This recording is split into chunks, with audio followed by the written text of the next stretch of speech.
Ежедневно мы становимся потребителями, покупая тот или иной товар или воспользовавшись услугой. И отдавая заработанные деньги, мы совершенно справедливо хотим, чтобы товар был качественным, а услуги выполнены должным образом. Но, к сожалению, это не всегда так. Зачастую нам просто отказывают в возврате или обмене товара. Потребитель должен знать свои законы, свои права. Да? Если товар какой-то там дефект имеет и нашел дома, обязательно должен вернуть.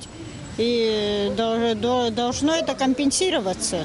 Но у нас в магазинах возвращают разве? Нет, это не возвращается у нас в магазинах. Да. Они взяли все уже? Даже уже таблички висят? Да, таблички висят. Вы знали о том, что у нас с 2007 года есть закон, который регулирует эту деятельность, и товар можно в течение 14 дней вернуть, даже если он не бракованный, просто он вам не подошел по цвету.